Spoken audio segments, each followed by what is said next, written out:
सम्माननीय प्रधानमन्त्री रोस्टममा आइसक्नु भएको छ। अब प्रधानमन्त्रीसँग प्रत्यक्ष प्रश्नोत्तर कार्यक्रम प्रारम्भ हुन्छ। सर्वप्रथम प्रश्नकर्ता मान्य सदस्य श्री ईश्वरी देवी नेउपानेलाई सम्माननीय प्रधानमन्त्रीसँग प्रश्न सोध्न अनुमति दिन्छु। सम्मान्य सभामुख मार्फत सम्मान्य प्रधानमन्त्रीज्यूलाई मेरो प्रश्न, सरकारी स्कुलबाट गुणस्तरीय शिक्षा प्राप्त गर्न सकिँदैन भन्ने विद्यमान परिस्थिति र मानसिकताका कारण दिनभरि काम गरेर हातमुख जोड्न धौधौ पर्ने अभिभावक पनि सकी नसकी बच्चाको भविष्यको लागि प्राइभेट स्कुलमा भर्ना गर्न बाध्य छन् भने नेपालको डिग्री थन्काएर रोजगारीको लागि 50 डिग्रीको गर्मीमा खाडी मुलुकमा जान बाध्य छन् युवाहरू। सरकारी स्कुल सुधार गर्ने एवं देशमा नै युवालाई रोजगार सिर्जना गर्ने सरकारको के नीति छ?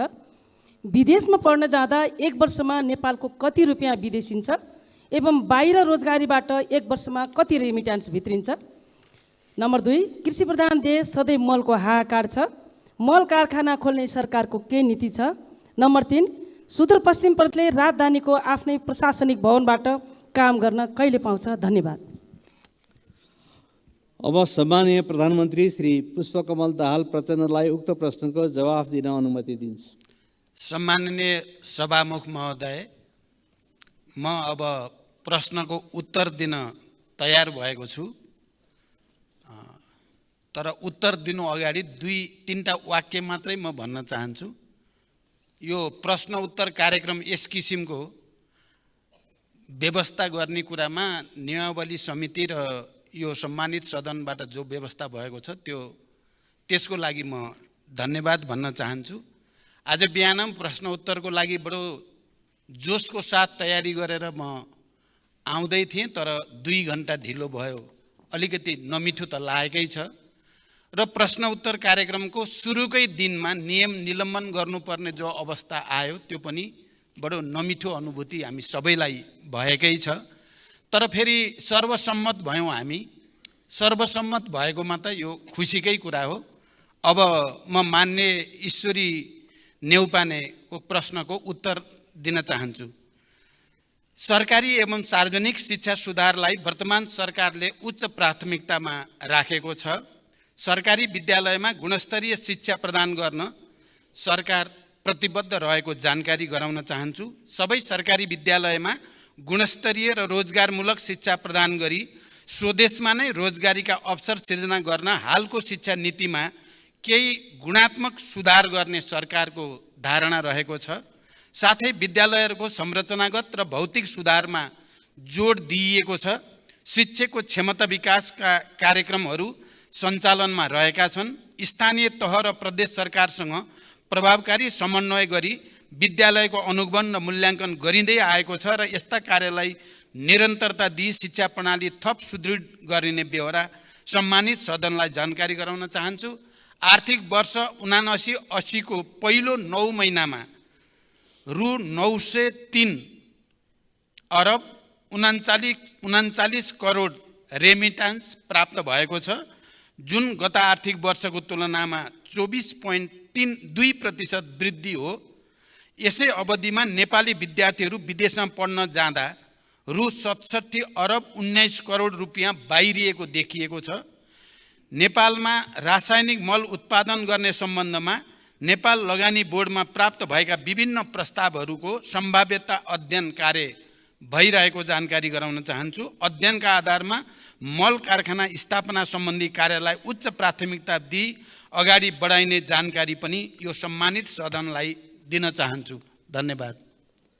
अर्का प्रश्नकर्ता मान्य सदस्य श्री पदम गिरीलाई सम्मान्य प्रधानमन्त्रीसँग प्रश्न सोध्न अनुमति दिन्छु।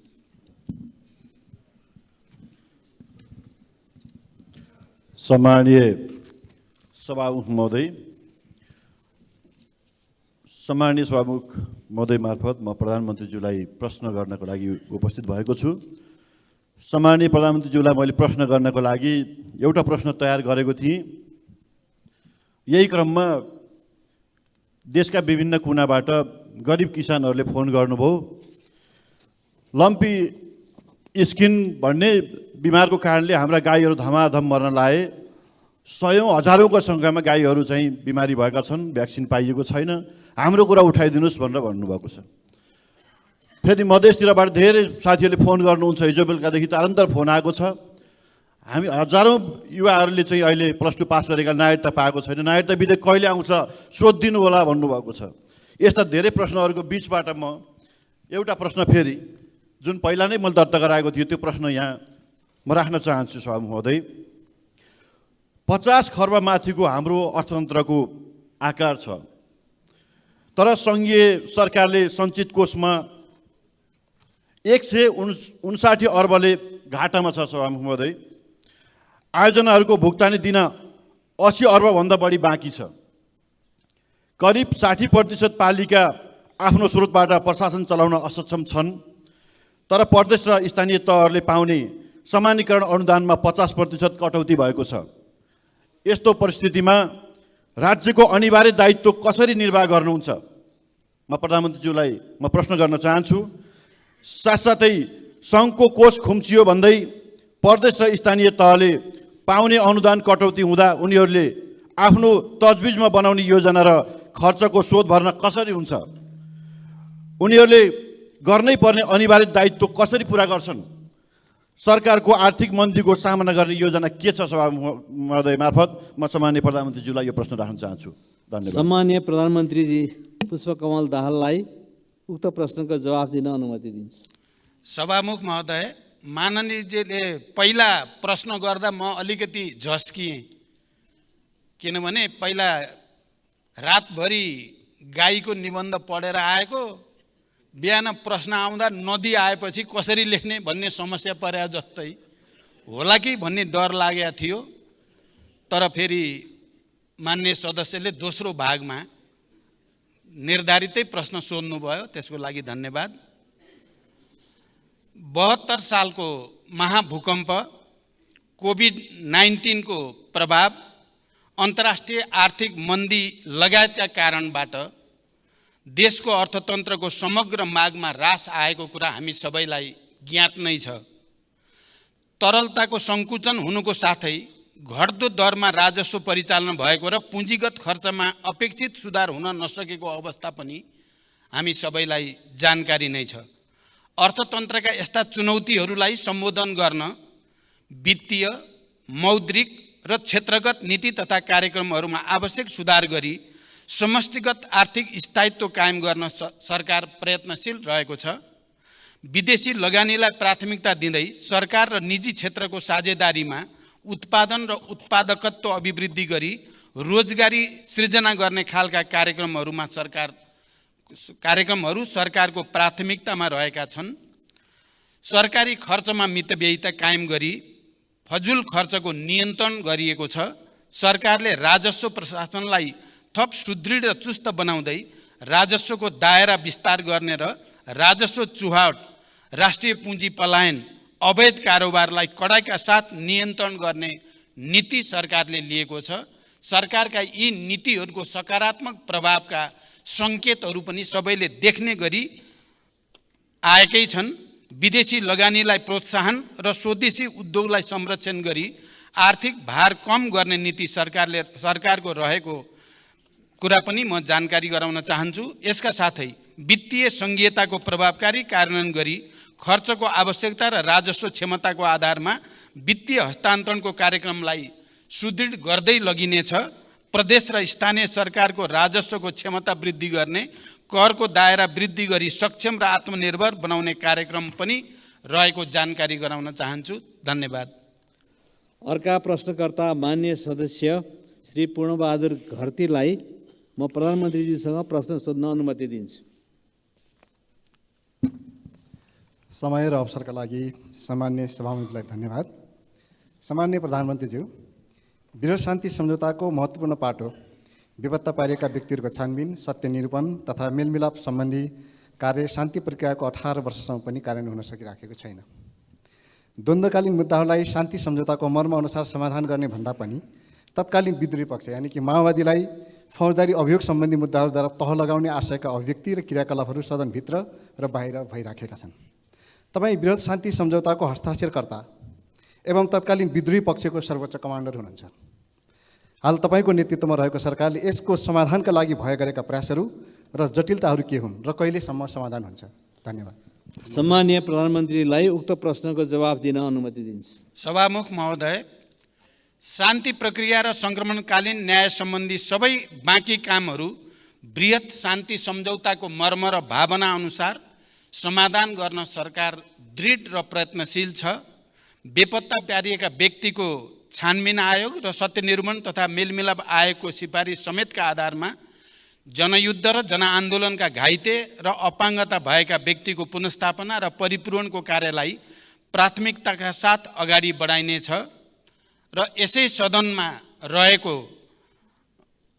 बेपत्ता पारिएका व्यक्तिको छानबिन र दुवै आयोग सम्बन्धी विधेयक संशोधन प्रक्रियामा छ र मैले सरकारको तर्फबाट यो विषयमा बृहत राजनीतिक सहमतिको निम्ति निरन्तर प्रयास गरेको कुरा पनि म यहाँ जानकारी गराउन चाहन्छु, किनकि विस्तृत शान्ति सम्झौतासँग सम्बन्धित र संविधान सभा र सङ्घीय लोकतान्त्रिक गणतन्त्र स्थापनासम्म आउँदा जे जति परिवर्तन भएका छन् त्यसमा सहमत सबै राजनीतिक सहयात्रीहरूको सहमतिबाट नै यो विधेयकलाई पारित गर्ने र अनि शान्ति प्रक्रियाका बाँकी कामलाई छिटोभन्दा छिटो पुरा गर्न सरकार दृढ सङ्कल्पित रहेको म जानकारी गराउन चाहन्छु।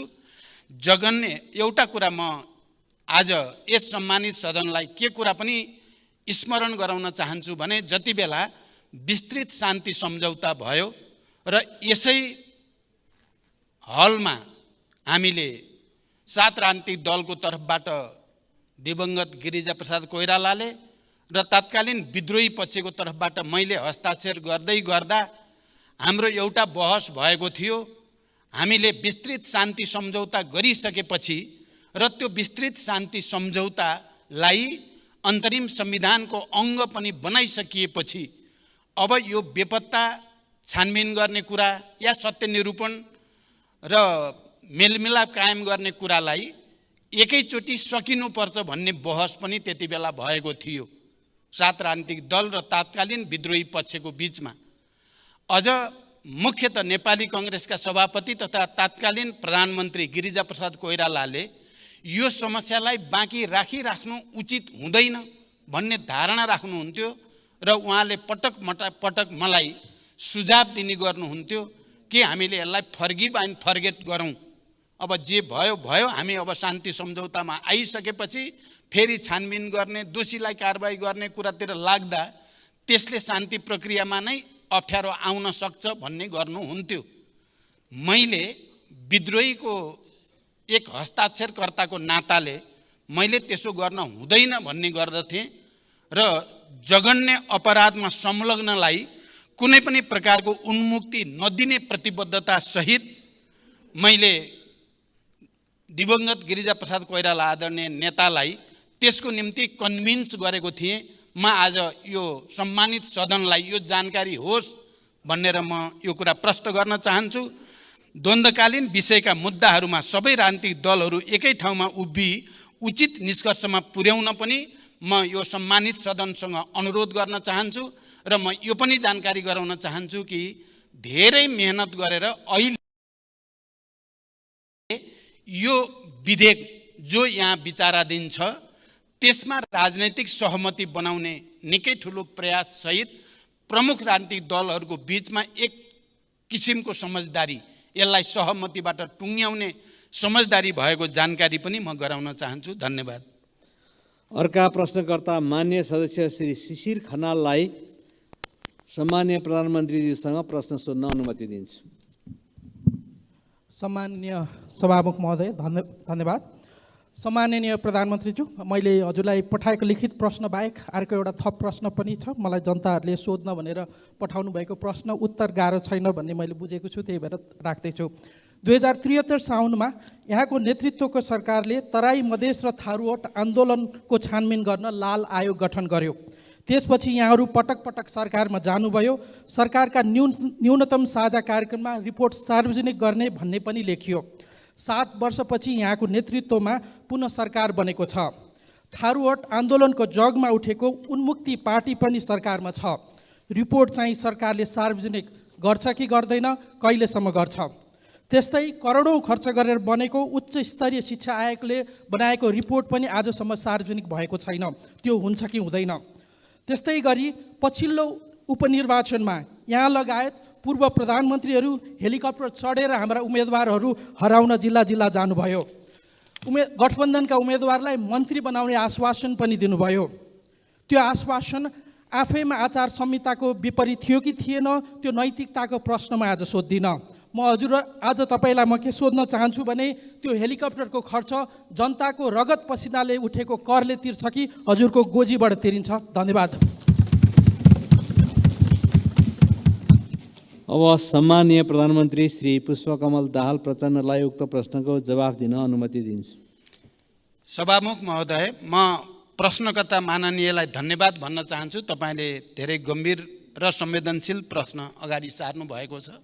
यो कुरा साँचो हो कि म दोस्रो पटक प्रधानमन्त्री हुँदा थारूवट आन्दोलन र मधेस आन्दोलनसँग सम्बन्धित विषयहरूमा छानबिन गरेर रिपोर्ट पेश गर्नको लागि लाल आयोग गठन भएको कुरा साँचो हो र त्यो आयोगको प्रतिवेदन सार्वजनिक हुनुपर्दछ भन्ने भित्र पर्छु। म पनि त्यो प्रतिवेदन सार्वजनिक गरिनुपर्छ भन्ने भित्र पर्छु। तर त्यसलाई कुन रूपमा कसरी सार्वजनिक गर्ने भन्ने विषयमा छलफल हुँदै गर्दा सूचना आयोगले सर्वोच्च अदालतमा त्यो विषयमा मुद्दा दिएपछि सर्वोच्च अदालतले हाल त्यो प्रतिवेदन प्रकाशित नगर्नु भन्ने फैसला गरेको जानकारी म यहाँहरूलाई गराउन चाहन्छु। र हामी अहिले पनि त्यो सर्वोच्च अदालतको फैसलालाई कुनै किसिमले पुनरावेदन गरेर त्यसलाई खुला गरेपछि त्यो लाल आयोगको प्रतिवेदन सार्वजनिक गर्नुपर्दछ भन्ने मेरो मान्यता छ। यति भनिसकेपछि म फेरि केही कुरा के जोड्न चाहन्छु भने नेपाल सरकारले समय समयमा देखा परेका समस्याका विषयमा आयोग गठन गरी प्रतिवेदन प्राप्त गर्ने गरेको बेहोरा यहाँहरूलाई जानकारी नै छ। त्यस्तै तराई मधेस र थरुवट आन्दोलन लगायतका विषयमा समेत सरकारले आयोग गठन गरी प्रतिवेदन प्राप्त गरेको थिए। यी र यस्ता प्रतिवेदनहरू शान्ति सुरक्षा र आम नागरिकको अमन चयनका दृष्टिकोणले कहिलेकाहीँ प्रकाशित गर्न असजिलो पनि हुन सक्दछ। तर मैले यहाँ जानकारी गराइसकेँ, यो विषय चाहिँ सर्वोच्च अदालतसँग सम्बन्धित हुन पुगेको छ। प्राविधिक अवस्थाका कारणले यस्ता प्रतिवेदनको मूलभूत अंशहरूलाई बेला बेलामा सरकारले अवगत गराउँदै पनि आएको छ। देशको शान्ति सुरक्षा र अमन चयनमा खलल हुने अवस्था आएमा विषयको संवेदनशीलतालाई मध्यनजर गर्दै कुनै पनि प्रतिवेदन सार्वजनिक गर्ने या नगर्ने प्रचलन अन्तर्राष्ट्रिय स्तरमा पनि रहेको पाइन्छ। सरकारले प्राप्त गरेका यस्ता प्रतिवेदनहरू मिल्ने हदसम्म सार्वजनिक गर्दै जाने प्रतिबद्धता व्यक्त गर्न चाहन्छु। धन्यवाद। अर्का प्रश्नकर्ता मान्य सदस्य श्री ज्ञानबहादुर शाही, उहाँलाई प्रधानमन्त्रीज्यूसँग प्रश्न सोध्ने अनुमति दिन्छु। सम्माननीय सभामुख महोदय र सम्माननीय प्रधानमन्त्रीज्यूलाई विशेष गरी आज नेपाली पोसाकमा देखिनु भएकोमा तपाईँलाई धन्यवाद दिन चाहन्छु। र साथसाथै भुटानी शरणार्थी केसमा तपाईँहरूले चालेको कदमप्रति हाम्रो साथ र समर्थन रहनेछ भन्ने कुरा पनि जनाउन चाहन्छु। र साथसाथै आज प्रधानमन्त्रीज्यूलाई मेरो प्रश्न, हाम्रो पार्टीको तर्फबाट प्रश्न के छ भने सरकारी कर्मचारी विशेष गरेर सुरक्षाकर्मी प्रहरीहरू विगत 4 महिनादेखि तलब खान नपाएर उधारोमा काम गरिरहेछन्। यो समस्या समाधान गर्नका लागि प्रधानमन्त्रीले के कदम चाल्नुहुन्छ र कहिले चाल्नुहुन्छ? र अर्को प्रश्न चाहिँ मेरो के छ भने सम्माननीय प्रधानमन्त्रीलाई 8460 जना पूर्व माओवादी लडाकुका नाममा त्यतिखेर अरबौं रुपैयाँ राज्य कोषबाट गएको छ। तर ती 8460 जना लडाकु को हुन्, कहाँ छन्, उहाँहरूको नाम के हो, यसको कहीँ कतै पनि रेकर्ड आजसम्म देखा परेको छैन। र प्रधानमन्त्रीज्यूलाई एउटा अवगत गराउन चाहन्छु, स्वयं प्रधानमन्त्रीज्यूले 2064 सालमा एउटा भिडियो आयो। त्यो भिडियोमा प्रधानमन्त्रीज्यूले भन्नुभएको छ हामीसँग 7 देखि 8,000 जना मात्र लडाकु हो, तर हामी 35,000 बनाउँछौँ, बाँकी फेक बनाउँछौँ भनेर भन्नुभएको छ। र त्यो भिडियो स्वयं प्रधानमन्त्रीले चाहिँ फेक लडाकु भर्ती गरेको स्वीकार पनि गर्नुभएको छ। र साथसाथै म अहिले प्रधानमन्त्रीज्यूलाई अर्को के भन्न चाहन्छु भने त्यो 8460 जना लडाकुको नाममा विगत करिब 5 वर्षसम्म राज्य कोषबाट अरबौं रुपैयाँ तपाईँको राज्य कोषबाट गएर व्यापक भ्रष्टाचार भयो भन्ने छ आरोप। तपाईँलाई नै छ त्यो आरोप। तपाईँलाई चाहिँ एउटा यसको यो आरोपलाई अन्त्य गर्नका लागि तपाईँकै संसदको विशेष समिति गठन गरेर यसको छानबिन गर्न तपाईँ तयार हुनुहुन्छ? हस्, धन्यवाद। सम्माननीय प्रधानमन्त्री श्री पुष्पकमल दाहाल प्रचण्डलाई उक्त प्रश्नको जवाफ दिन म अनुमति दिन्छु। सभामुख महोदय, म फेरि पनि मान्य सदस्यलाई धन्यवाद भन्न चाहन्छु। तपाईँले प्रसङ्गवश विगतका कुरालाई पनि प्रश्न पार्ने अवसर प्रदान गर्नुभएकोमा। अब पहिलो कुरा, पूर्व माओवादी लडाकुलाई राज्य कोषबाट वितरण गरिएको रकममा व्यापक भ्रष्टाचार भयो भन्ने कुरा, यो आरोपको निम्ति आरोप मात्रै हो भन्ने कुरा म बडो जोड दिएर भन्न चाहन्छु। किनकि त्यति बेला शान्ति सम्झौता भएर क्यान्टोनमेन्टमा पूर्व जनमुक्ति सेनालाई राख्ने निर्णय भइसकेपछि क्यान्टोनमेन्टको भौतिक पूर्वाधार र योद्धाहरूको रासन पानीको निम्ति भनेर राज्यबाट दिइएको रकम र त्यसको अडिट, त्यसको हिसाब किताब, त्यहाँ को थिए, कोले लिए भन्ने सबै रेकर्ड रहेको कुरा म मान्य सदस्यलाई जानकारी गराउन चाहन्छु। र त्यति बेला गिरिजाप्रसाद कोइराला प्रधानमन्त्री हुनुहुन्थ्यो अनि डाक्टर प्रकाश शरण महत अर्थमन्त्री हुनुहुन्थ्यो। उहाँहरू समेतको रामशरण महत, प्रकाश शरण होइन, प्रकाश शरण त अहिले हुनुहुन्छ, रामशरण महत अर्थमन्त्री हुनुहुन्थ्यो। उहाँहरू समेतले रुजु गरिसकेपछि त्यो पटाक्षेप भइसकेको कुरा हो। यसलाई अहिले राजनीतिक आग्रह र पूर्वाग्रहका साथ उठाउने गरिएको देख्दा म आफै आश्चर्यमा पर्ने गरेको छु। इतिहासको एउटा त्यस्तो परिघटना जसले देशलाई शान्तिको नयाँ युगतिर ल्याउन मद्दत गर्यो, इतिहासको त्यो संवेदनशील घडी जति बेला विभिन्न क्यान्टोनमेन्टमा हजारौं लडाकुहरू राखेर देशलाई, शान्तिलाई, लोकतन्त्र र परिवर्तनलाई संस्थागत गर्न मद्दत गर्यो र त्यो रकम जो राज्यबाट दिइयो र त्यसको अडिट भएर टुङ्गो लागिसकेको विषय पटक पटक राजनीतिक आग्रहको रूपमा ल्याइएको छ भन्ने मेरो बुझाइ छ। यो पहिलो पाटो म प्रश्न गर्न चाहन्छु। र यदि त्यस्तो केही छ, छानबिन गर्नुपर्छ भने मैले पहिला पनि आफ्नो दलको घोषणापत्रमा 2048 सालदेखिकै सबै घटनाहरूको, सबै उच्च पदस्थ अधिकारीहरूको सम्पत्ति छानबिनको सम्बन्धमा या विभिन्न समयमा उठेका भ्रष्टाचारसँग सम्बन्धित सबै मुद्दाहरूमा छानबिन गर्न म तयार छु। हामी सबै राजनैतिक तहमा एउटा सङ्कल्पको साथ सहमति गरेर जाँदा सबै चिज छानबिन गर्न सकिन्छ। देशमा सुशासनको, भ्रष्टाचारबाट उन्मुक्तिको एउटा नयाँ युग सुरु गर्न सकिन्छ। म फेरि पनि मान्य सदस्यको यो प्रश्नको उत्तर दिँदै के भन्न चाहन्छु भने क्यान्टोनमेन्टको कुरा कपोलकल्पित र पूर्वाग्रही छ भन्ने मेरो दृढ विश्वास छ। फेरि पनि कसैले दिएको उजुरीकै आधारमा छानबिन गरेर दोषी ठहरिए म आफै जेल जान तयार रहेको कुरा पनि म यहाँहरूलाई जानकारी गराउन चाहन्छु। धन्यवाद। त्यसै गरी अर्का प्रश्नकर्ता मान्य श्री दीपक कार्कीज्यूलाई सम्माननीय प्रधानमन्त्रीसँग प्रश्न सोध्न अनुमति दिन्छु। सम्मान्य सभामुखज्यू मार्फत सम्मान्य प्रधानमन्त्रीज्यूलाई मेरो र म आबद्ध दल जनता समाजवादी पार्टी नेपालको तर्फबाट नागरिकता सम्बन्धीको प्रश्न छ। जन्मसिद्ध नागरिकता प्राप्त गरिसकेको नागरिकका सन्तानले कहिले नागरिकता पाउने हुन्? बाउको नागरिकता वंशज छ तर छोराछोरीले जन्मसिद्धका नागरिकता पाएछन्। यसकारण जन्मसिद्ध नागरिकता प्राप्त गरेका नागरिकहरूको फास्ट ट्र्याकबाट कानुन ल्याई अविलम्ब नागरिकता दिन सकिन्छ कि सकिँदैन? सम्मान्य प्रधानमन्त्रीज्यू, यसअघिको सार्वजनिक सदनले दुई पटक नागरिकता विधेयक पारित गरी तत्कालीन सम्मान्य राष्ट्रपतिका पठाउँदा प्रभावित नभई उक्त विधेयक अड्किएको छ। वर्तमान सम्मान्य राष्ट्रपतिज्यूले त्यो नागरिकता विधेयक प्रमाणित गर्नुहुन्छ कि गर्नुहुन्न? उक्त नागरिकता विधेयकप्रति सम्माननीय प्रधानमन्त्रीज्यूको के धारणा छ र सम्माननीय प्रधानमन्त्रीज्यूले प्रधानमन्त्री भइसकेपछि 6 महिनाभित्र नागरिकता समस्या समाधान गर्छु भन्नुभएको थियो। आज 5 महिना बितिसक्यो। सम्माननीय प्रधानमन्त्रीज्यूलाई 1 महिनाको अवधि छ।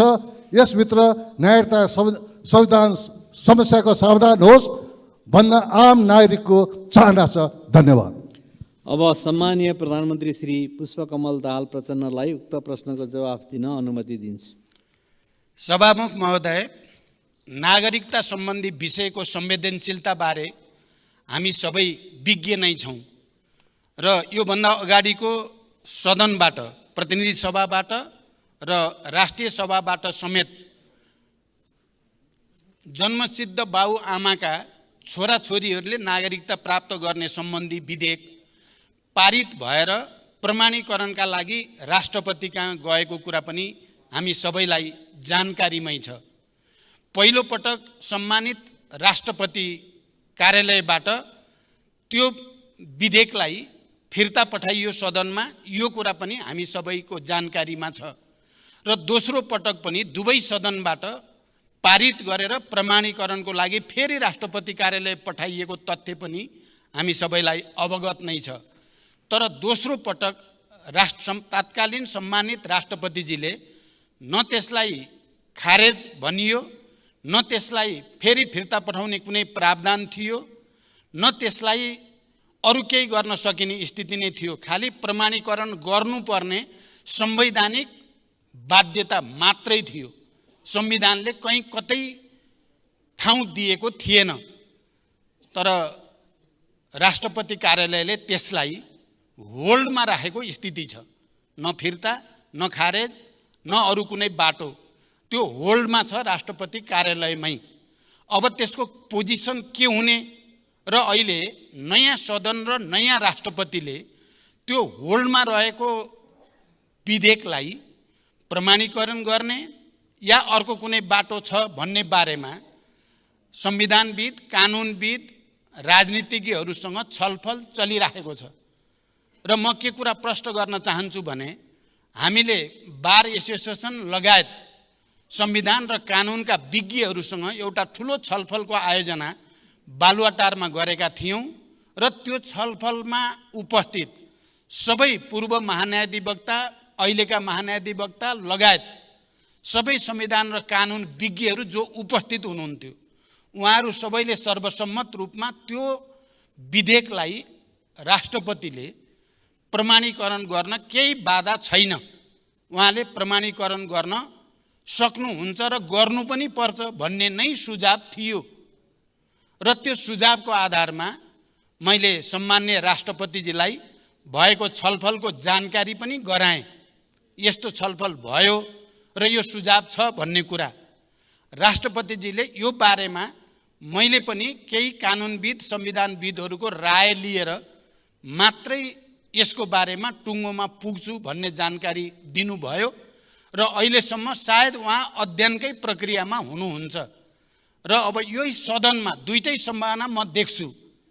त्यहाँ उपस्थित भएको सुझावको आधारको एउटा बाटो, अर्को बाटो फेरि यही सदनबाट नै, अहिलेको यो नयाँ सदनबाट त्यसको विषयमा एउटा या त सङ्कल्प प्रस्ताव मार्फत या अरू कुनै प्रस्ताव मार्फत राष्ट्रपतिजीलाई त्यो विधेयकको बारेमा प्रमाणीकरण गर्न अनुरोध गर्ने बाटो एउटा हुन सक्छ, या अर्को क्याबिनेटबाट डिसिजन गरेर राष्ट्रपतिसँग अनुरोध गर्ने पनि एउटा बाटो हुन सक्छ। तर अब त्यो विधेयकलाई खारेज गरेर फेरि अर्को विधेयक ल्याउने बारेमा पनि मतहरू छन्। फेरि सदनमा अर्को विधेयक ल्याएर त्यो जिरोमा गयो। त्यसकारण अब त्यो जिरोमा गइसकेको विधेयकलाई, अब मृत भइसकेको विधेयकलाई जीवित मान्न सकिँदैन भन्ने मत पनि सदनभित्र पनि छ, सदन बाहिर पनि छ। त्यसकारण यो विषयमा छलफल चलेको छ। माननीय सदस्यले भने जस्तै म के ठान्छु र मेरो तर्फबाट प्रधानमन्त्रीको हैसियतले मेरो के कोसिस छ भने 1 महिनाभित्रै यसको टुङ्गो लाग्छ। धन्यवाद। अर्का प्रश्नकर्ता मान्य श्री मेटमणि चौधरीको तर्फबाट मान्य श्री शेरबहादुर कुँवरलाई सम्माननीय प्रधानमन्त्रीसँग प्रश्न सोध्न अनुमति दिन्छु। सम्मान्य सभामुखज्यूको अनुमतिले सम्मान्य प्रधानमन्त्रीज्यू समक्ष मेरो प्रश्न यस प्रकार छ।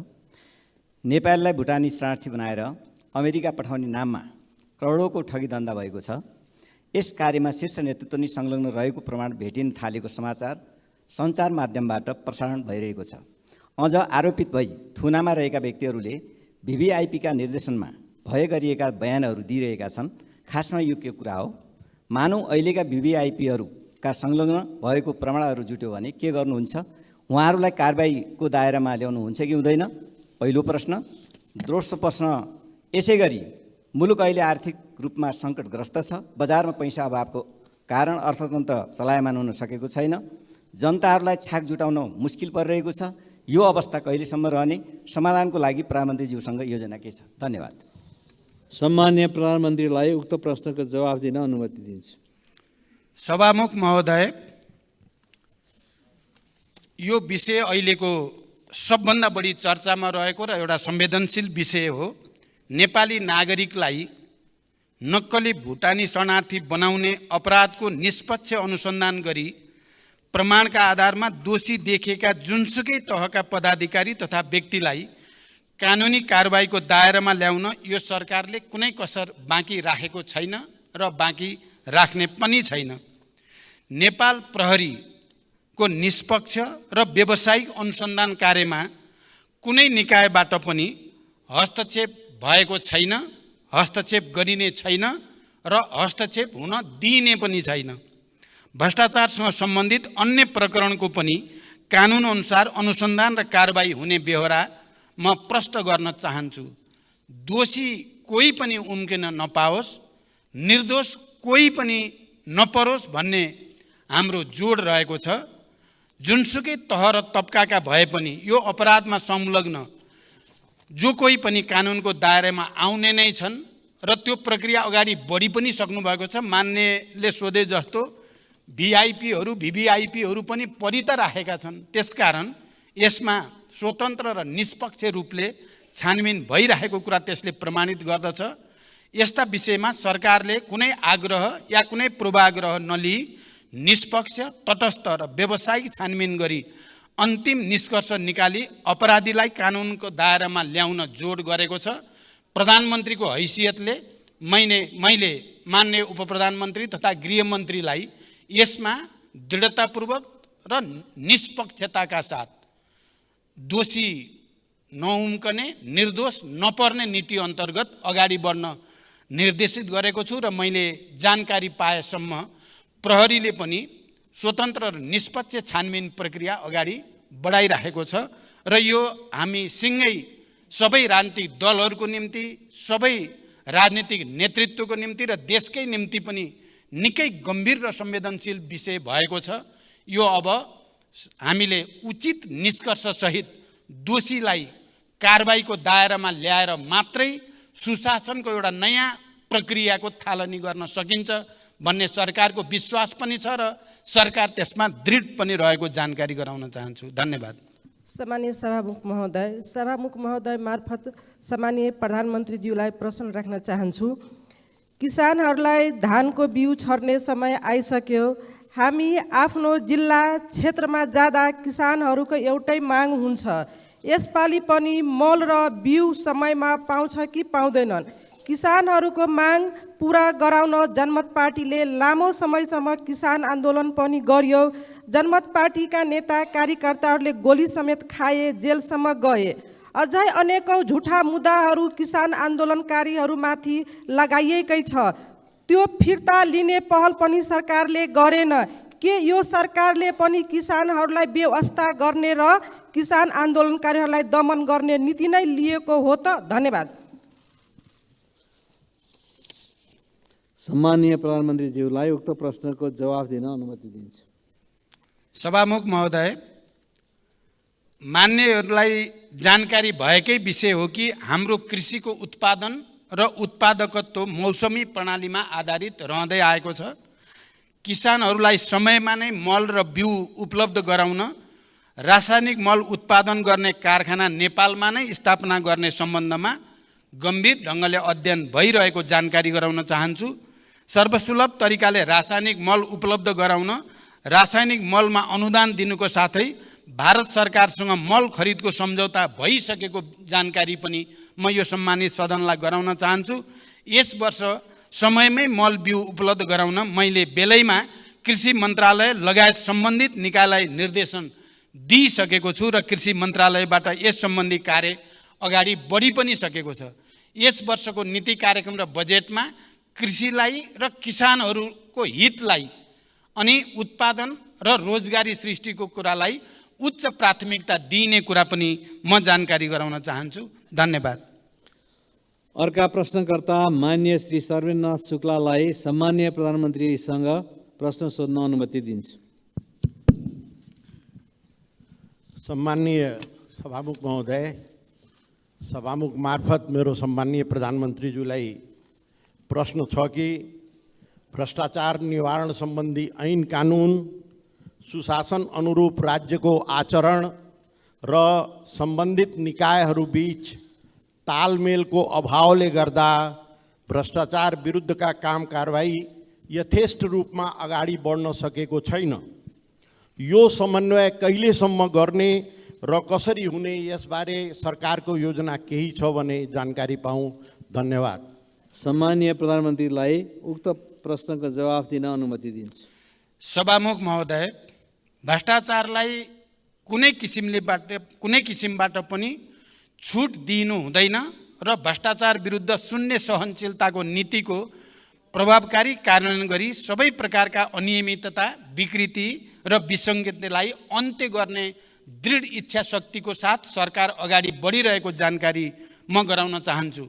अहिले यहाँ कतिपय सन्दर्भमा के भन्ने र प्रचार गर्ने पनि गरिएको छ भने यो नक्कली भुटानी शरणार्थीको इस्युलाई मात्रै सरकारले ध्यान दिएको छ कि भन्ने किसिमले प्रचार गरिएको छ।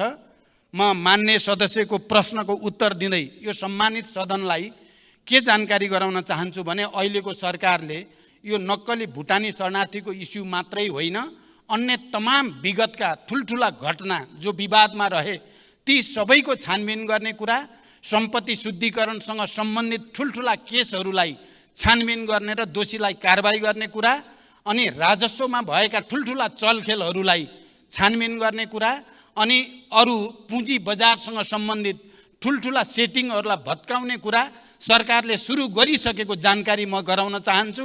त्यसकारण यी भ्रष्टाचारसँग सम्बन्धित विषयका निम्ति आवश्यक परे ऐनहरूमा संशोधन गर्ने, आवश्यक ऐनहरू निर्माण गर्ने कुरालाई पनि अगाडि बढाउन जरुरी छ। यथार्थमा आज देश जसरी आर्थिक, राजनैतिक, सांस्कृतिक रूपले पनि गम्भीर अप्ठ्यारो स्थितिबाट गुज्रिनु परेको छ, त्यसको एउटा र भन्न सकिन्छ मुख्य कारण संस्थागत भ्रष्टाचार नै हो। चौतर्फी भ्रष्टाचार र विकृतिले गर्दा देश निकै अप्ठ्यारो ठाउँतिर जान थालेको हुनाले म यो सम्मानित सदनसँग र यसका सबै राजनीतिक नेतृत्वसँग अपिल गर्न चाहन्छु। हामीलाई अहिले एउटा अवसर छ, आफूलाई सच्याउने राजनीतिक दलहरू, यो सम्मानित सदनलाई पनि एउटा ठुलो ऐतिहासिक अवसर छ। भ्रष्टाचार र विकृतिका विरुद्ध, विसङ्गतिका विरुद्ध एउटा नयाँ अभियानको थालनी गरेर देशलाई एउटा साँच्चै लोकतन्त्र र गणतन्त्र, जनताको लागि, देशको लागि, विकासको लागि, समृद्धिको लागि, सुशासनको लागि सबैभन्दा राम्रो व्यवस्था हो भन्ने प्रमाणित गर्ने एउटा अवसर हामीलाई प्राप्त छ। यो अवसर हामी कसैले गुम्न नदिउँ भनेर म अपिल गर्न चाहन्छु। धन्यवाद। अर्का प्रश्नकर्ता मान्य सदस्य श्री गङ्गाराम चौधरीलाई सम्मान्य प्रधानमन्त्रीसँग प्रश्न सोध्न अनुमति दिन्छु। सम्मान्य सभामुख महोदय मार्फत सम्मान्य प्रधानमन्त्रीलाई मेरो प्रश्न। पहिलो प्रश्न, 2072 सालको टिकापुर घटनालाई लक्षित बनाएर गरेको सर्वोच्च अदालतको फैसलालाई भूमिपुत्रहरू र नागरिक मुक्ति पार्टीले सम्मान गर्दछ। साथै सम्मानित सर्वोच्च अदालतको फैसलालाई सबैले सम्मान गर्नुपर्नेछ र गर्नु पनि पर्दछ।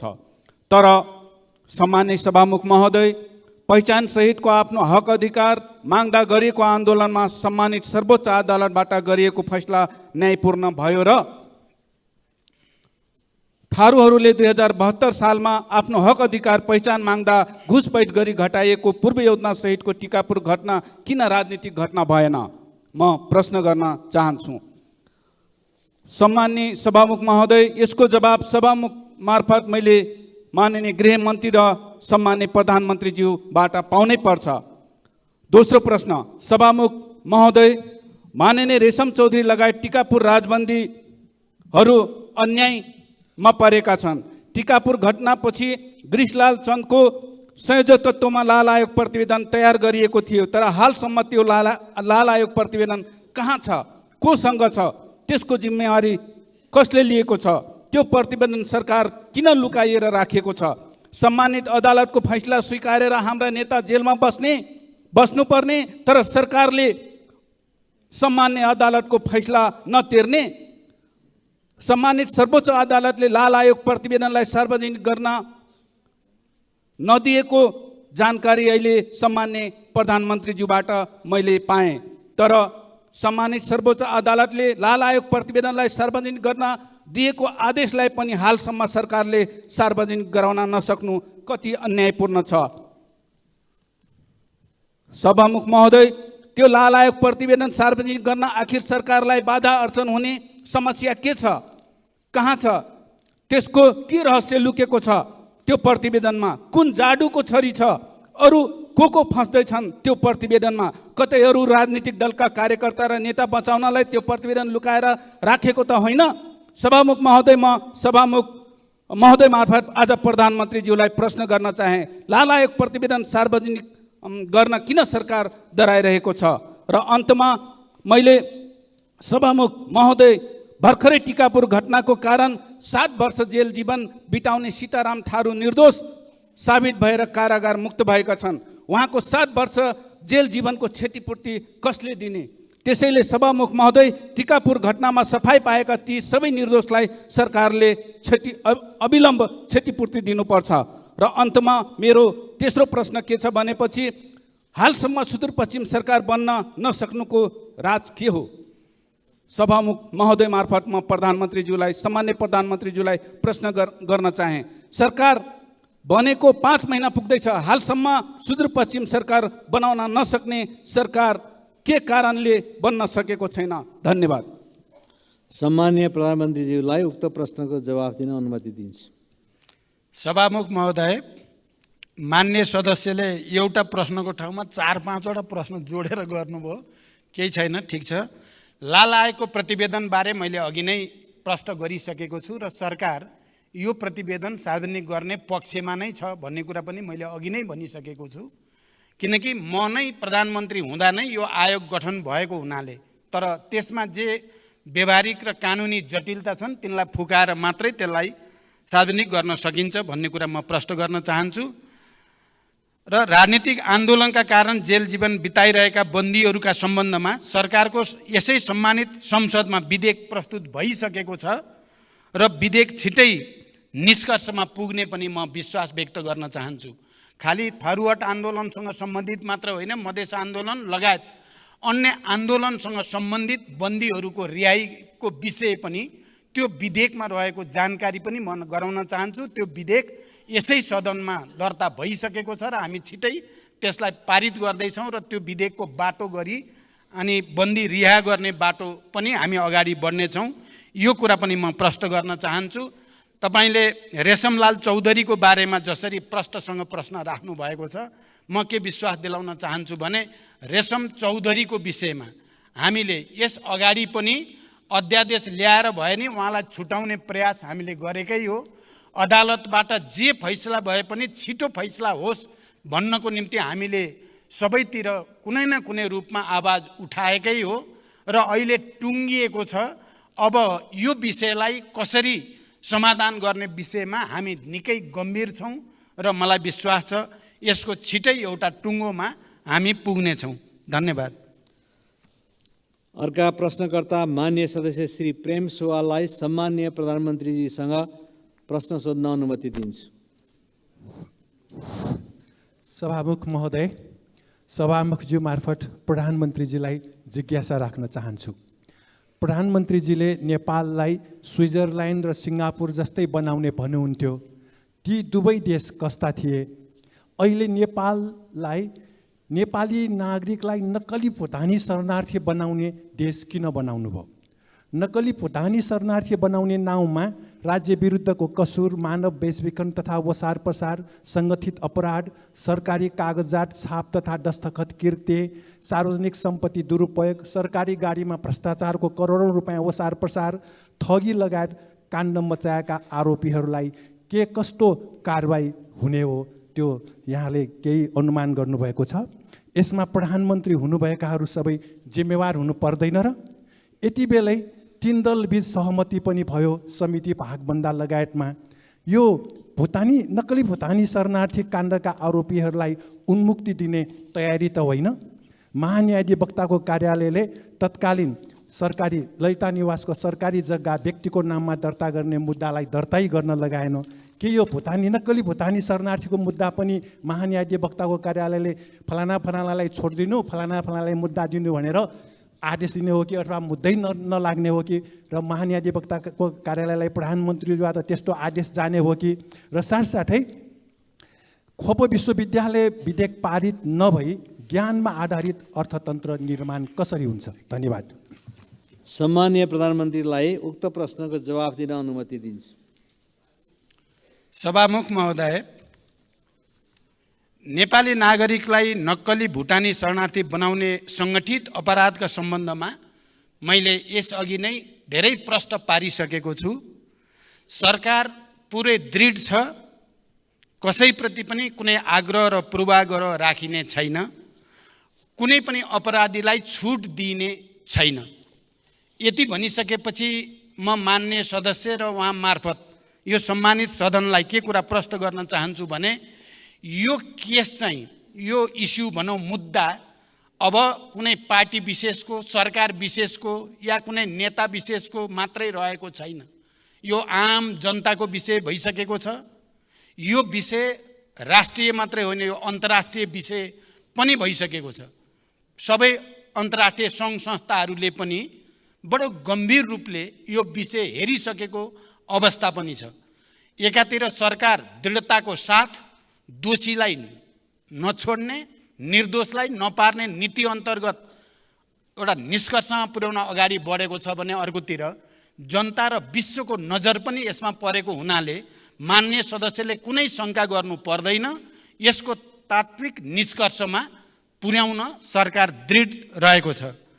गुणस्तरीय शिक्षा प्रदान गरी शिक्षालाई रोजगारीमूलक र जीवन उपयोगी बनाउने नीति सरकारले लिएको छ। गुणस्तरीय शिक्षा प्रदान गर्न खोप विश्वविद्यालय लगायत अन्य विश्वविद्यालयहरू माग र आवश्यकताका आधारमा कानुन बनाउँदै सञ्चालनमा लैजाने जानकारी पनि म गराउन चाहन्छु। मैले खोप विश्वविद्यालय आफैले पनि गएर त्यसको अध्ययन अनुगमन गरेको छु। मेरो रुचि छ त्यसमा, त्यसकारण यसलाई अगाडि बढाउने कुरामा म मान्य सदस्यलाई विश्वास दिलाउन चाहन्छु। धन्यवाद। अर्का प्रश्नकर्ता मान्य सदस्य श्री चित्रबहादुर केसीलाई सम्माननीय प्रधानमन्त्रीसँग प्रश्न सोध्ने अनुमति दिन्छु।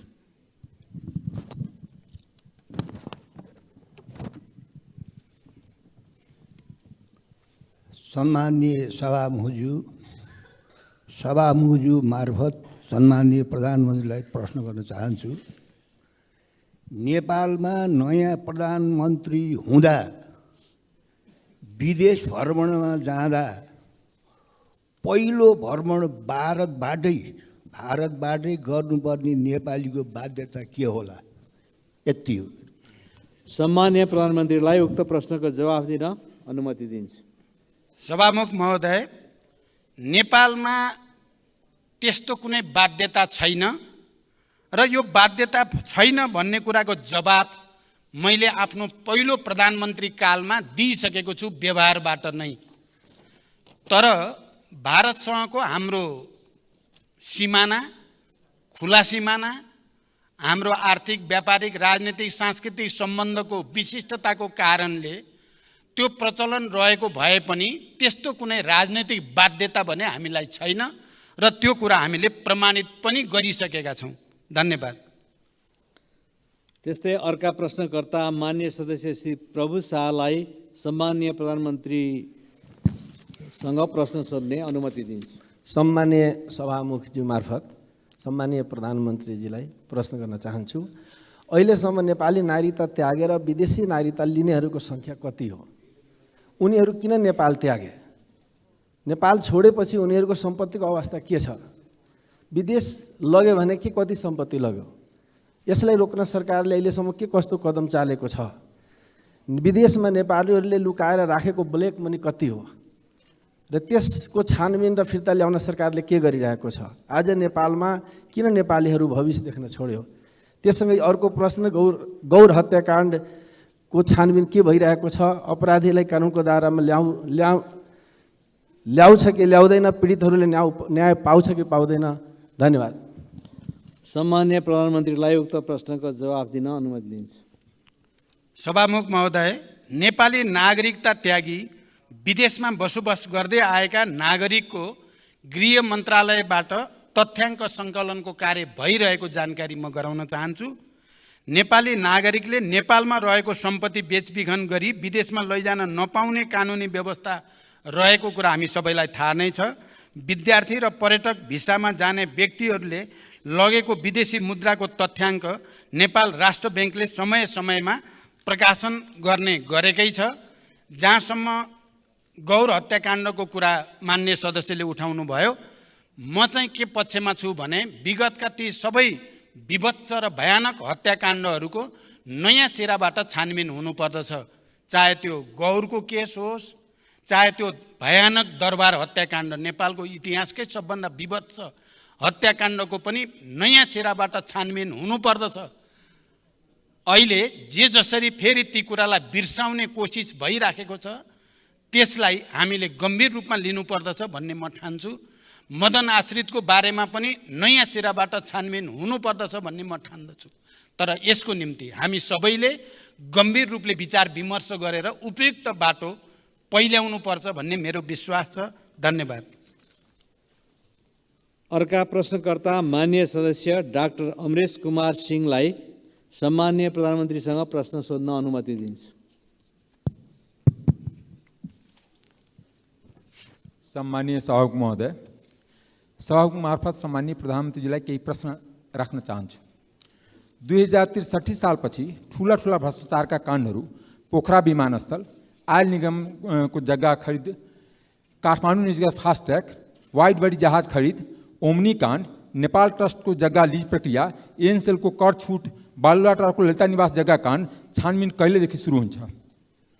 साथै आम नेपाली नागरिकले राजनीति रहित गुणस्तरीय सहज एवं सुलभ तरिकाले शिक्षा, स्वास्थ्य, न्याय एवं रोजगारी र किसानले समयमै मल, बिउ र उत्पादनको उचित बजार पाउने दिन कहिले आउँछ? र अर्को एउटा प्रश्न छ कि ललितपुर आन्तरिक राजस्व कार्यालयको एउटा कागजात बाहिर आएछ। नेपालको सबभन्दा महँगो शुल्क लिने उलेन्स स्कुलको आयकर माफ गरिएको छ र जहाँ बुढानीकण्ठमा नेपाली विद्यार्थी, गरिब विद्यार्थी छात्रवृत्तिमा पढ्छ त्यहाँ आयकर लिने गरिन्छ। यस्तो परम्परा कहिलेसम्म रहन्छ? धन्यवाद। सम्माननीय प्रधानमन्त्रीलाई उक्त प्रश्नको जवाफ दिन अनुमति दिन्छु। मान्य सदस्यज्यूले उठाउनु भएको यो प्रश्नका उत्तरहरू मैले अघिल्ला उत्तरहरूमा दिइसकेको छु। त्यसकारण यी सबै ठुल्ठुला काण्डहरू, हत्याकाण्डहरू या भ्रष्टाचारका काण्डहरूको छानबिन प्रक्रिया अगाडि बढाउने बारे सरकार गम्भीर रूपले लागिरहेको जानकारी म फेरि दोहोऱ्याउन चाहन्छु र अन्य विषयहरू चाहिँ को बारेमा तपाईँले ध्यान आकर्षण गराउनु भएको छ। ध्यान आकर्षण भएको कुरा पनि म जानकारी गराउँछु। धन्यवाद। अर्का प्रश्नकर्ता मान्य सदस्य श्री योगेन्द्र मण्डललाई सम्माननीय प्रधानमन्त्रीसँग प्रश्न सोध्न अनुमति दिन्छु। सम्माननीय सभामुख महोदय, सम्माननीय सभामुख महोदय मार्फत प्रधानमन्त्रीज्यूलाई मेरो प्रश्नभन्दा पनि संसदको पहिलो बैठकमा प्रधानमन्त्रीज्यूले आफ्नो भनाइ राख्दा धेरै राम्रा उच्च विचार, देश बनाउने विचारहरू राख्नु भएको थियो। त्यो विचारहरू अहिले पनि झल्झली आइरहेछ। त्यो मध्ये बेरोजगारी, 50 लाख गरिब, किसानहरूको कुरा उठाउनु भएको थियो।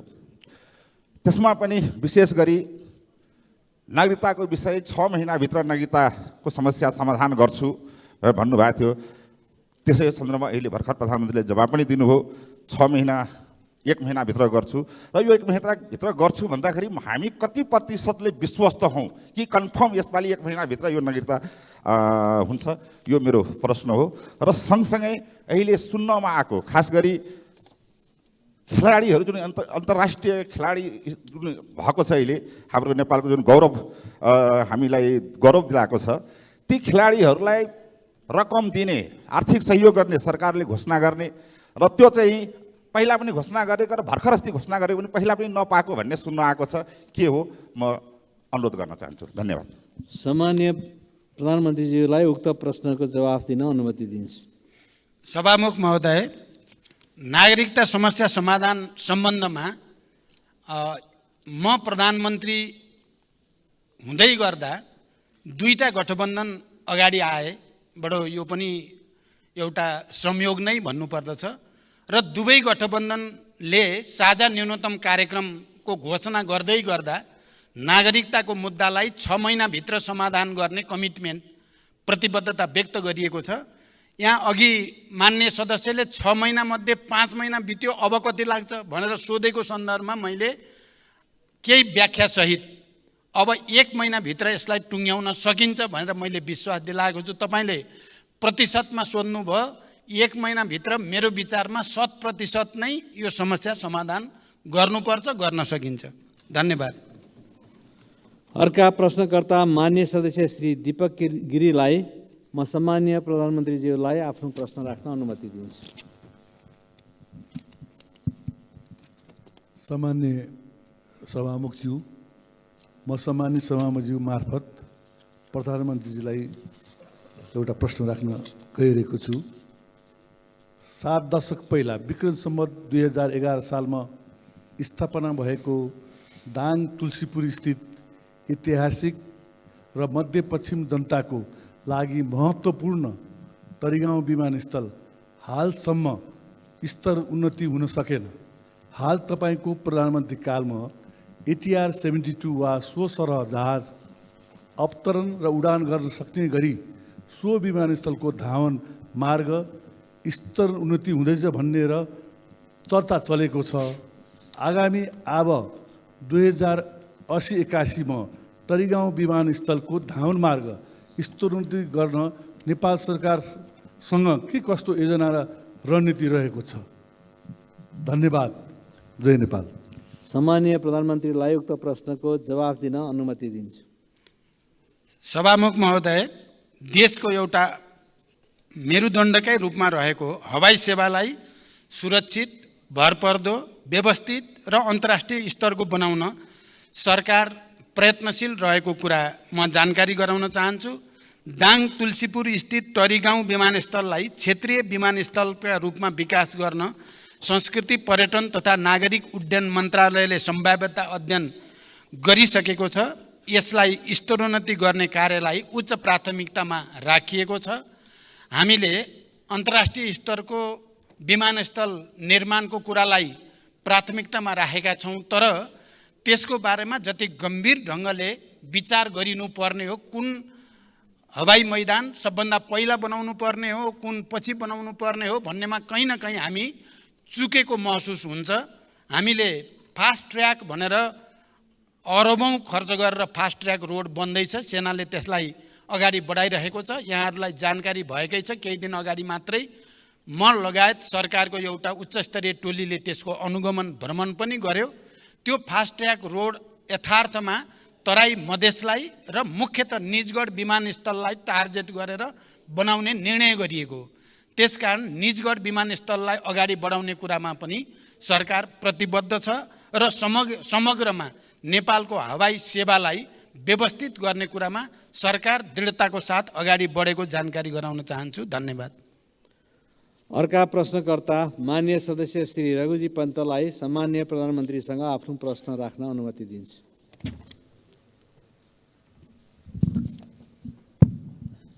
सभामुख महोदय, सबभन्दा पहिला त म सभामुख महोदयलाई धन्यवाद दिन चाहन्छु। प्रत्येक महिनाको पहिलो हप्ता प्रधानमन्त्रीसँग प्रत्यक्ष प्रश्न सोध्न पाइने हाम्रो नियमावलीको दफा 56 को 1 मा उल्लेख भए पनि 5 महिनापछि आज यो सुदिन आएको छ। यसको लागि सभामुखज्यूको पहल कदमीलाई धन्यवाद, प्रधानमन्त्रीज्यूलाई धन्यवाद। प्रधानमन्त्रीज्यूलाई हेर्न त बडा विशेष समय पनि बोल्नु पर्यो, आकस्मिक समयमा पनि बोल्नु पर्यो। जनता दुब्लाएर गएका छन्, मारमा परेका छन्, महँगीमा परेका छन्, आर्थिक मन्दी छ। यी सबैको बारेमा प्रधानमन्त्रीसँग छलफल गर्न पाइयोस् यो संसदमा भनेर पटक पटक आग्रह गरियो। केही नलागेर 0 आवरमा प्रधानमन्त्री कहाँ हुनुहुन्छ भनेर खोज्नुपर्ने, सूचना जारी गर्नुपर्ने अवस्था पनि आयो। धन्यवाद छ।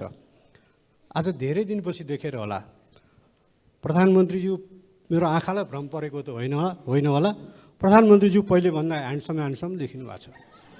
के भन्नुभयो? झन् दौरा सुरुवाल लाएर आउनु भएको छ, खाइलाग्दो पनि देखिनु भएको छ। कामना छ प्रधानमन्त्रीज्यू जति खाइलाग्दो देखिनु भएको छ, नेपाली जनता पनि छिटै नै त्यस्तै खाइलाग्दो देखिउन्। म अब आफ्नो प्रश्नतिर जान चाहन्छु सभामुख महोदय। तर प्रश्न सोध्नुभन्दा अगाडि म अर्को एउटा प्रश्न गर्न चाहन्छु। यो प्रश्न कसले आउट गर्यो? मेरो प्रश्न, अरू सांसदहरूको प्रश्न कसले आउट गर्यो? यो संसदभित्र प्रधानमन्त्रीलाई प्रत्यक्ष प्रश्न सोध्ने विशेषाधिकार सांसदको मात्रै हो। सांसदले त्यो प्रश्न नसोध्दै ती प्रश्नहरू अखबार र सञ्चार माध्यमहरूमा आउनु उपयुक्त हुँदैन। मैले बुझेसम्म यस्ता विषयहरू सांसदको विशेषाधिकारसँग सम्बन्धित कुरा हुन्। यो जहाँबाट गएको भए नि म यसलाई ठुलो इस्यु बनाउन चाहन्न, तर आइन्दा यहाँ प्रश्न सोध्नुभन्दा अगाडि सांसदले सोधिने प्रश्नहरू आउट हुनु हुँदैन। हाई स्कुलको प्रश्न आउट भए पनि, कलेजको प्रश्न आउट भए पनि, संसदको प्रश्न आउट भए पनि त्यो राम्रो मानिँदैन। मेरो प्रश्न छ, यो नेपाल भारत सम्बन्धका विविध पक्ष 1950 को सन्धि लगायत ती विविध पक्षमा सुझाव दिन गठित प्रबुद्ध व्यक्ति समूह इमिनेन्ट पर्सन ग्रुपको प्रतिवेदन तपाईको भारत भ्रमणको बेलामा दुवै प्रधानमन्त्रीले बुझ्ने काम हुन्छ कि हुँदैन?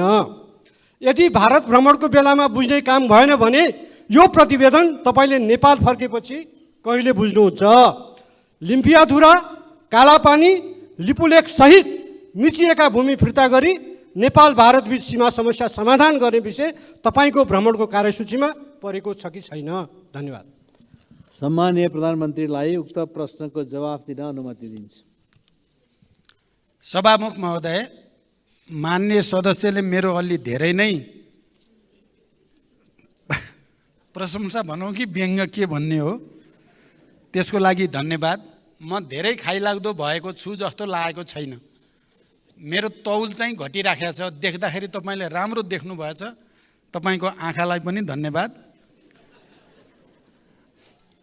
अब अर्को चाहिँ मान्य सदस्यले बडो मार्मिक ढङ्गले राख्नुभयो। यो सदनमा मान्य सदस्यहरूले प्रत्यक्ष रूपमा प्रधानमन्त्रीलाई सोध्ने प्रश्न पहिले नै मिडियामा आउनु राम्रो होइन। यसमा सतर्क हुनुपर्छ र यसलाई रोकिनुपर्छ भन्ने कुरा। अघि एकछिन मेरो कार्यकक्षमा त्यहाँ थोरै व्यङ्ग्य जस्तो पनि भयो। एकजना मान्य सदस्यले भन्नुभयो पहिल्यै गएछ प्रश्न। मैले सोधेँ मेरो उत्तर पनि आछ कि छैन बाहिर? अब मेरो उत्तर पनि बाहिर आइसकेको छ भने त सदन बस्नै परेन। प्रश्न पनि आइसकेको छ, उत्तर आएको रहेनछ। कम्तीमा त्यो कुरा चाहिँ गनिमत भन्नुपर्छ।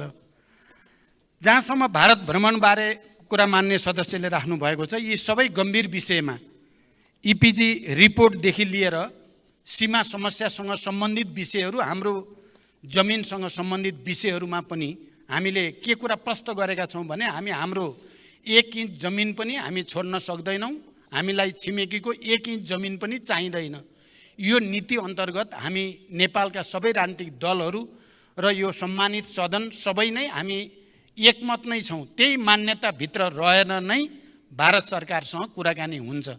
जहाँसम्म त्यसलाई बुझ्ने या नबुझ्ने कुरा रिपोर्टलाई या देशभित्र आएपछि के हुन्छ भन्ने कुरा भारत भ्रमणमा गएर कुरा गरिसकेपछिको परिस्थितिमा मात्रै भन्न सकिन्छ। तर म के विश्वास दिलाउन चाहन्छु भने नेपालको राष्ट्रिय हित, नेपालको राष्ट्रिय एकता, अखण्डता र स्वाधीनतामा कुनै किसिमको सम्झौता या कुनै किसिमको भ्रम पर्न दिइने छैन। यति विश्वास चाहिँ म दिलाउन सक्छु। धन्यवाद।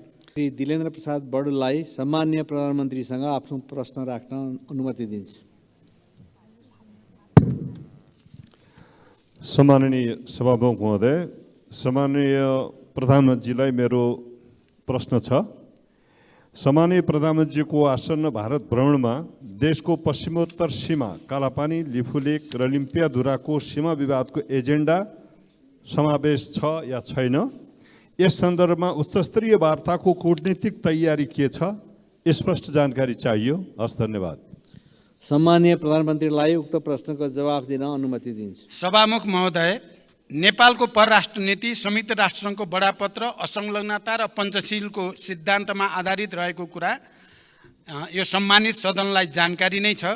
राष्ट्रको सर्वोपरि हितलाई ध्यानमा राखी छिमेकी राष्ट्र लगायत सबै मित्र राष्ट्रसँग देशको सार्वभौम सत्ता, अखण्डता, स्वतन्त्रता, पारस्परिक सम्मान र लाभका आधारमा द्विपक्षीय सम्बन्ध विस्तार गर्ने नेपालको परराष्ट्र नीतिलाई निरन्तरता दिने प्रतिबद्धता व्यक्त गर्न चाहन्छु। सीमा सम्बन्धी सबै समस्याहरू पनि कूटनैतिक माध्यमबाट समाधान गरिने र छिमेकी मित्र राष्ट्रहरूसँग सौहार्द र घनिष्ठ सम्बन्ध कायम गर्ने नीति सरकारले लिएको छ।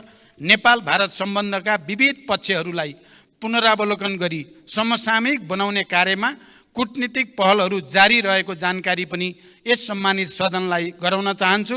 नेपाल आफ्नो 1 इन्च भूमि पनि अन्य राष्ट्रलाई नदिने र अरू राष्ट्रको भूमि नलिने सिद्धान्तमा अडिग छ। यसै सिद्धान्तमा रहेर छिमेकीसँग सम्बन्ध कायम गर्न नेपाल प्रयत्नशील रहेको छ। मेरो निकट भविष्यमा हुने भारत भ्रमण पनि नेपालको बृहत्तर हित अभिवृद्धि गर्ने कार्यमा केन्द्रित रहने विश्वास म व्यक्त गर्न चाहन्छु। धन्यवाद। अर्का प्रश्नकर्ता मान्य सदस्य श्री विद्या भट्टराईलाई सम्माननीय प्रधानमन्त्रीसँग आफ्नो प्रश्न राख्न अनुमति दिन्छु। सम्माननीय सभामुख महोदय, म सम्माननीय सभामुख महोदय मार्फत सम्माननीय प्रधानमन्त्रीज्यूलाई प्रश्न गर्न चाहन्छु। मेरो प्रश्नलाई गम्भीरतापूर्वक सम्माननीय प्रधानमन्त्रीज्यूले सम्बोधन गर्नुहुनेछ भन्ने विश्वास समेत राख्न चाहन्छु। पहिलो प्रश्न, भ्रष्टाचार व्यथिति र आर्थिक सङ्कटले आम नागरिकलाई आक्रोशित बनाएको छ। चर्चित काण्डका रूपमा हिजो चर्चामा आएका व्हाइट बडी, एनसेल, क्यान्टोनमेन्टमा भएको भ्रष्टाचार, ललिता निवास लगायतका काण्डहरूको फाइल कहिले खुल्छ? सम्मान्य प्रधानमन्त्रीज्यू, मेरो अर्को प्रश्न रहेको छ।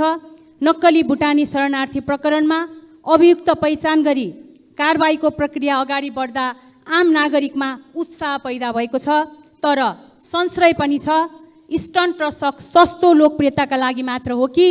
यदि होइन भने अनुसन्धानको निष्पक्षता र पारदर्शिता कसरी रहन्छ भन्ने आम नागरिकको जिज्ञासामा सम्मानित सदनलाई सम्मान्य प्रधानमन्त्रीज्यूले कसरी विश्वस्त बनाउन सक्नुहुन्छ? धन्यवाद। सम्माननीय प्रधानमन्त्रीलाई उक्त प्रश्नको जवाफ दिन अनुमति दिन्छु। सभामुख महोदय, भ्रष्टाचारसँग सम्बन्धित सबै प्रकरणको कानुन अनुसार अनुसन्धान र कारबाही हुने बेहोरा मैले अघिल्ला प्रश्नहरूका सन्दर्भमा पनि विस्तृत रूपमा र दृढताका साथ अगाडि राखिसकेको छु। सङ्गठित अपराध र भ्रष्टाचारलाई कुनै हालतमा छुट दिने छैन र भ्रष्टाचार विरुद्ध शून्य सहनशीलताको नीतिको प्रभावकारी कार्यान्वयन गर्ने व्यवस्था मिलाउन सरकार दृढ छ। सबै प्रकारका अनियमितता र भ्रष्टाचारजन्य कार्यहरूको अधिकार प्राप्त निकायहरूबाट छानबिन गरी टुङ्गोमा पुर्याउन र यस्ता सवालमा निर्ममतापूर्वक कारबाही गर्न यो सरकार प्रतिबद्ध रहेको कुरा पनि म फेरि दोहोऱ्याउन चाहन्छु। जहाँसम्म नक्कली भुटानी शरणार्थी बनाउने कुरा छ, यो 3 करोड करिब नेपालीहरूको आँखा केन्द्रित भएको र विश्वको ध्यान पनि केन्द्रित भएको हुनाले यो कुनै स्टन्टबाजी कसैले गर्ने कुरा सोच्नु पनि ठुलो भुल हुन्छ भनेर म राख्न चाहन्छु। हामी सबैको र देशकै इज्जतको प्रतिष्ठाको कुरा भएको छ यो, र भ्रष्टाचार र व्यथितिलाई रोक्ने प्रक्रियाको थालनी बिन्दु हुँदैछ यो नक्कली भुटानी शरणार्थीको इस्यु। त्यसकारण यसमा कुनै आशंका नगर्न र अहिले प्रहरीले जुन किसिमले गृह मन्त्रालय र प्रहरीले अनुसन्धान प्रक्रियालाई अगाडि बढाएको छ त्यहाँ कुनै दबाब, कुनै हस्तक्षेप छैन। स्वतन्त्र ढङ्गले त्यो अगाडि बढेको विश्वास पनि म व्यक्त गर्न चाहन्छु र यो विषयमा मैले पर्याप्त व्याख्या गरिसकेको जानकारी सहित धन्यवाद।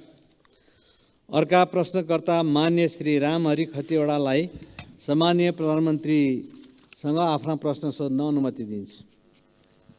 सभामुख महोदय, हामीले यो कार्यक्रम नियमावली अनुसार सुरुवात गऱ्यौँ। यसका लागि फेरि पनि म सभामुख र प्रधानमन्त्रीलाई नै धन्यवाद दिन चाहन्छु। मेरो प्रश्न छ, प्रधानमन्त्रीज्यू, प्रधानमन्त्री भएको 5 महिनाभन्दा बढी समय नागिसक्यो। देश अहिले आर्थिक रूपमा अलि सङ्कटग्रस्त छ भन्ने सूचनाहरू आएका छन्। देशको आर्थिक स्तर उन्नतिका लागि र सुशासनका लागि के योजनाहरू प्रधानमन्त्रीले पेश गर्नुभएको छ? राजनीति स्थिरताका लागि नयाँ कार्यक्रमहरू के छन्? अझ ग्रामीण जनताको जीवन स्तर उकास्न कस्ता कार्यक्रमहरू जनताका बिचमा ल्याइँदैछ? भ्रष्टाचार निर्मूलनमा प्रधानमन्त्रीले प्रतिबद्धता गर्नुभएको छ। मेरो र तेरो भन्ने छुट्याउने प्रचलन हुन्छ हुन्न? र भूकम्प पीडितहरूलाई 72 सालमा गएको भूकम्पले क्षति भएका भूकम्प पीडितहरूलाई पहिलो किस्ताको 50,000 दिएर दोस्रो र तेस्रो किस्ताको घर बनिसकेपछि पनि अहिलेसम्म रकम नगएको 6,119वटा भूकम्प पीडितहरू छन्। उहाँहरूलाई कहिले त्यो रकम जान्छ र थप 1 लाख रुपियाँ दिने भनेर सरकारले निर्णय गरेको थियो, त्यो पनि कहिले जान्छ भनेर अनुरोध गर्न चाहन्छु। र सभामुख महोदय, करिब यो प्रश्न पनि अन्तिम होला। प्रधानमन्त्रीलाई ह्यान्डसम देख्ने चलन पनि यहाँ देखेका छौँ। सधैँ प्रधानमन्त्री आएपछि अलि ह्यान्डसम देख्ने पद्धति पनि कम होला। संसदमा उपस्थित भयो भने अरूले पनि ह्यान्डसम देख्ने, हामीले पनि देख्ने पद्धतिको विकास होस्। एउटा अन्त्यमा प्रश्न छ, देशको संसद अहिले आमरण अनसनमा बस्नु भएको छ। सभामुखलाई विकास निर्माणका कार्यक्रम लिएर यो कुरा सदन र सरकारलाई जानकारी छ कि छैन? धन्यवाद। सम्माननीय प्रधानमन्त्रीलाई उक्त प्रश्नको जवाफ दिन अनुमति दिन्छु। सभामुख महोदय, वर्तमान सरकार गठन भएपछि अर्थतन्त्रमा सुधार ल्याउने कुरालाई उच्च प्राथमिकतामा राखेको छ र त्यसको निम्ति विभिन्न उपाय र कदमहरू चालिएको छ। मौद्रिक नीति र वित्तीय नीतिको बिचमा सामञ्जस्यता ल्याउनको लागि राष्ट्र ब्याङ्क र अर्थ मन्त्रालयका बिचमा लगातार छलफल बहस गर्दै सहजीकरण गर्ने प्रक्रिया अगाडि बढेको छ। यी सबै सचेत र इमान्दार पहलकै कारण अहिले विप्रेषण र विदेशी मुद्रा सञ्चितिमा उल्लेख्य सुधार भएको छ। साथै राहदानी, श्रम स्वीकृति, राष्ट्रिय परिचय पत्र लगायतका सार्वजनिक सेवा प्रवाहमा जनताले अनुभूत गर्ने गरी सुधार भएको छ। विकास निर्माण तथा सार्वजनिक सेवा प्रवाहको अनुगमनलाई थप सशक्त बनाइएको छ। राज्यप्रति जनताको विश्वास बढ्दै गएको छ। मुलुकमा सुशासन कायम गर्ने सम्बन्धमा सरकार स्पष्ट मार्गदर्शनका साथ अगाडि बढेको कुराले आम नागरिकमा राज्य र सरकारप्रतिको भरोसा बिस्तारै बढ्न थालेको छ। भ्रष्टाचार नियन्त्रणमा शून्य सहनशीलताको नीतिलाई अवलम्बन गर्दै कुनै पनि विषयमा सम्झौता नगर्ने र परिणाममा देखिने गरी कार्यान्वयन गर्न सरकार दृढ सङ्कल्पित छ। फौजदारी र सङ्गठित अपराधको जालो तोड्नका लागि गृह मन्त्रालयलाई स्पष्ट निर्देशन सहित अगाडि बढाइएको छ।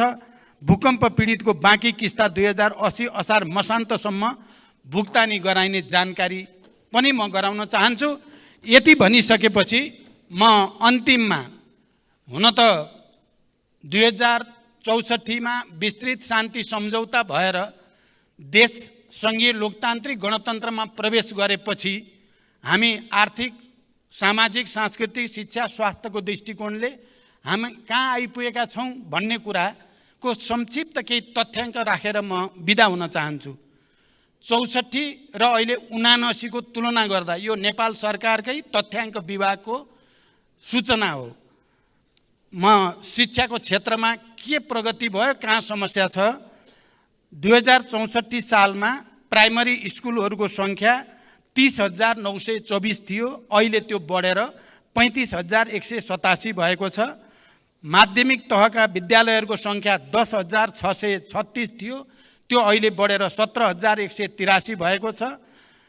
सेकेन्ड्री स्कुलहरूको उच्च माध्यमिकको 6,516 थियो 64मा, त्यो अहिले 10,984 भएको छ। अनि विद्यालयमा भर्ना हुनेको दर 64मा 95% थियो, अहिले 97% पुगेको छ। त्यस्तै साक्षरता प्रतिशत 64मा 61% थियो, अहिले त्यो बढेर 76% 76 भएको छ। स्वास्थ्यको क्षेत्रमा हस्पिटलको सङ्ख्या 2064मा 102 हस्पिटल थिए, अहिले 201 हस्पिटल छन्। डाक्टरहरूको सङ्ख्या 2064मा 1627 थिए, अहिले 30,133 डाक्टर भएका छन् र यो आफैमा एउटा ठुलो चुनौती भएको छ हाम्रो स्वास्थ्य क्षेत्रको निम्ति। अनि यो सरदर आयु 64मा 64 वर्ष नै थियो नेपालीको सरदर आयु, अहिले त्यो बढेर 72 वर्ष भएको छ। अनि बाल मृत्यु दर 64मा 48%, 1000मा 48 बालबालिका मृत्यु हुने गर्थ्यो, अहिले त्यो घटेर 28मा आएको छ। 5 वर्षभन्दा मुनिका बालबालिका मर्ने दर 64मा 61 थियो, अहिले त्यो घटेर 33मा आएको छ। उल्लेख्य सुधार यसबाट देख्न सकिन्छ। अनि इन्स्टिट्युसनल डेलिभरी अथवा अस्पतालमा या स्वास्थ्य केन्द्रमा गएर डेलिभरी बच्चा जन्माउने प्रक्रिया 64मा 18% मात्रै जान्थे अस्पतालमा गएर बच्चा जन्माउने काम, अहिले 79%, धेरै ठुलो प्रगति त्यसमा देखिएको छ। त्यस्तै आर्थिक क्षेत्रमा पर क्यापिटा इन्कम चाहिँ पहिला 37,000 GDP थियो, अहिले 1,82,000 पुगेको छ। रेमिटेन्स 64मा 17% थियो, अहिले 20% भएको छ। अनि माल निर्यात गर्ने 64मा 13 थियो, अहिले घटेको छ, त्यो 7%मा घटेको छ। इम्पोर्ट 33% थियो, अहिले 43%मा बढेको छ। अनि कृषि मत्स्य पालन र चाहिँ फरेस्ट्रीमा 64मा 32 थियो, अहिले 25मा आएको छ। त्यस्तै म्यानुफ्याक्चरिङ काममा इङ्गेज हुनेहरूको सङ्ख्या 64मा 1,77,550 थियो, अहिले 5,10,523 भएको छ। र यसरी समग्रमा हेर्दा गणतन्त्र आएपछिका सूचकहरूमा धेरैमा आयात निर्यात बाहेक अरू सबैमा गुणात्मक प्रगति रहेको तथ्याङ्क प्रष्टसँग हाम्रो नेपाल सरकारको तथ्याङ्क विभागले देखाएको छ। यो जानकारी सहित म बिदा हुन्छु। धन्यवाद।